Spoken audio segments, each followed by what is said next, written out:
Hi everyone. So for today's class, I will be touching on the phonemic principle. Okay, so there's three parts to this lecture today.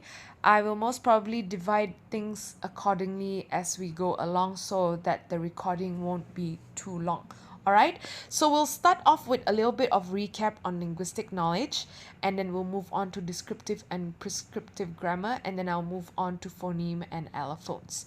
Right, so just a bit of recap on what we did for class 1 and class 2, which is week 1. Okay, so linguistics class is actually the scientific study and analysis of human language.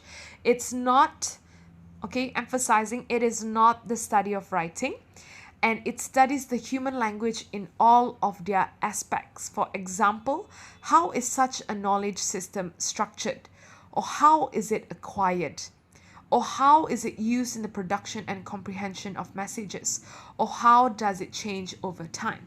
So linguistic class is not the analysis of writing, but it delves into all these questions that I have just mentioned earlier on. And these 4 questions are not the only thing that you study in linguistics. There's so many other things that you look into. It's such a broad field, okay, and something that's very interesting because language is a core part when it comes to human communication. Without language, we cannot communicate with one another. Am I right? Okay, so linguistics, again, emphasizing not the study of writing, it's the study of human language in all of their aspect. Okay, so subcomponents of linguistic, like I mentioned, I've already defined what phonetics and phonology is all about, so I'm going to skip this set of slides. You can do it on your own. Okay, and then a little bit of recap as well, which I'm sure that you have already gone through in your intro to linguistics, what morphology, syntax, and semantics, as well as pragmatics, is all about. Morphology is basically the study of the formation of words. Okay, syntax is the study of the formation of sentences, and then you have semantics where you study the meaning. Okay, and then lastly you have pragmatics, the study of language use. There are other subcategory of fields, but this is the main ones in linguistics. Okay, so you just have to remember that morphology is to do with words, syntax to do with formation of sentences, semantics the study of meaning, and pragmatics the study of language use. All right. Okay, so now we move on to native speaker intuitions. So knowledge of a native language class is largely, basically, unconscious knowledge. Okay, speakers of a language, they are able to make syntactic and semantic judgments. What I mean by this, okay, let's take a look at this example class. For instance, native speaker of the English language can judge who did you see John with is an English sentence. If you compare it with who did you see John and? Okay, so you know that the sentence is incomplete because you're a native speaker, all right? And you know that the second sentence is wrong. Okay, even if you have not studied the language, you will know that, oh, okay, this sentence sounds weird. So sentence number 1 would actually be correct. Okay, so speaker's unconscious knowledge of his or her native language must also contain phonological language, okay? And they can make judgment which are in some sense parallel to those made with respect to syntactic structure. So syntactic structure class, the structure of the sentence must go hand in hand with, of course, sound, okay? So for instance, a native speaker of English can tell how many syllables there are in the word without having the faintest idea consciously as to what syllable is. Okay, so basically if you've learned the language, okay, and you don't know what syllable means, which is basically the breakdown of the word, right? Okay, if you have not studied, okay, a native speaker would actually know, can tell how many syllables, basically to their logic is how many breakdowns of a word. For example, I came to Sarah's house. you know that in total, I came to Sarah's house. In total, that there is 6 syllable, 6 breakdown, right? Okay. So even if you've not studied the language, you will know because you're a native speaker of the English language. All right. And the native speaker of English gains access to a kind of unconscious knowledge which constitutes the phonology of English, basically tying it back to sound again. Right, now let's take a look at grammatical intuition, okay? The intuitive knowledge that speakers have about which constructions are possible or impossible in a language. That's basically what grammatical intuition is all about, okay? You may or may not have intuitions about the English language, but we'll find out what that is in a bit, all right? So when it comes to grammar, darlings, you have 2 different types of grammar. We have what we call as descriptive grammar and prescriptive grammar. We'll look at what the difference between these two is all about. Excuse me. Sorry, class. Okay, so descriptive grammar, my dear, it looks at the way a language is actually used by its speakers and attempts to analyze it and formulate rules about the structure. Okay, so structural forms that might not be used by speakers of standard English would be regarded as valid. Okay, it is basically looking at the way a language is used by its speaker. That's the whole idea. And it's grammar based on the way a language actually is and not how something it should be. That's descriptive. Remember, descriptive is equals to describing, class. Okay? And it describes the rules that govern what people do or can say. For example, that cup looks lovely.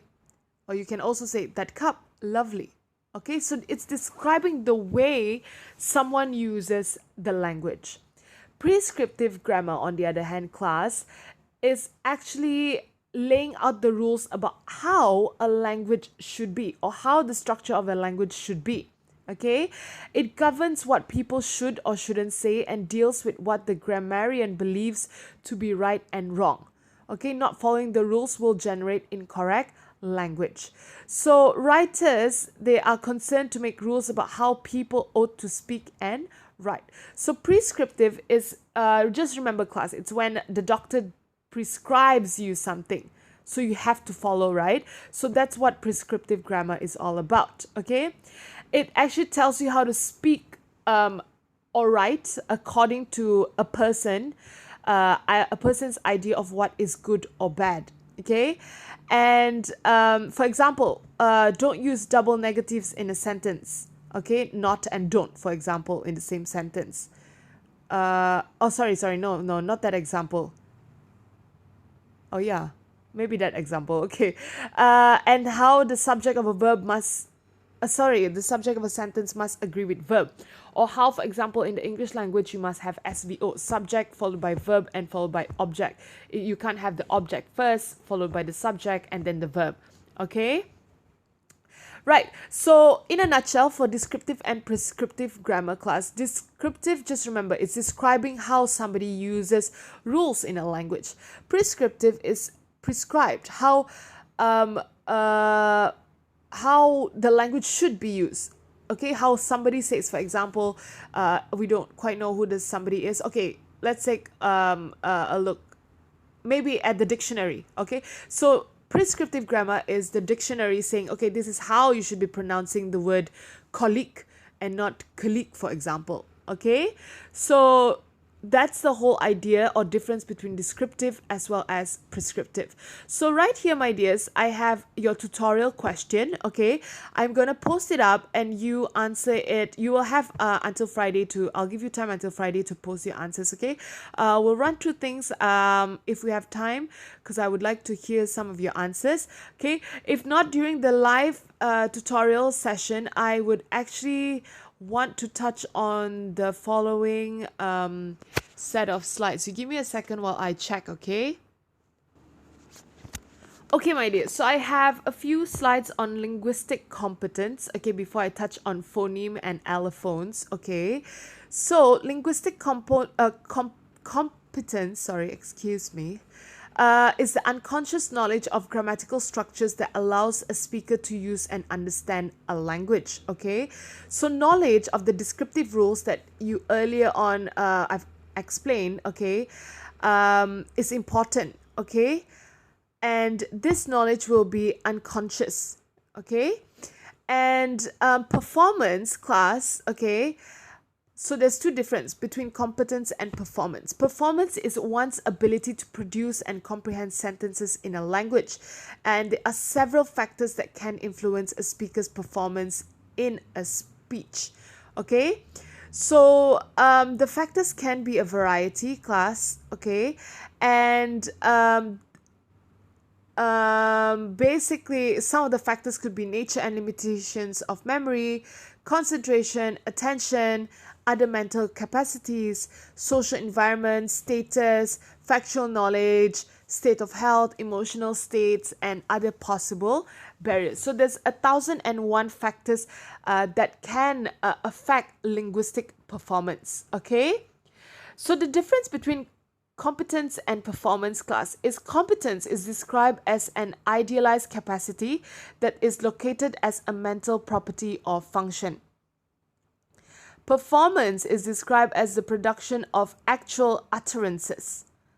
Okay, how you use the language. Okay, competence involves knowing and performance involves doing. Okay, this is said by Chomsky. Basically, the whole idea between competence, or the difference between competence and performance class, is that competence is knowing the language and doing is equivalent to performing.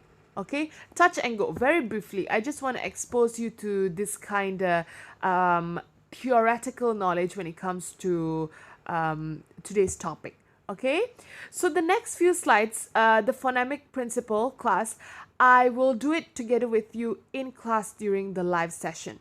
Okay, so I hope that you've garnered some kind of knowledge before tomorrow's class. Otherwise, I will see you during the live session. Just make sure you think about the tutorial answer. And yeah, have a good weekend, everyone. Bye bye.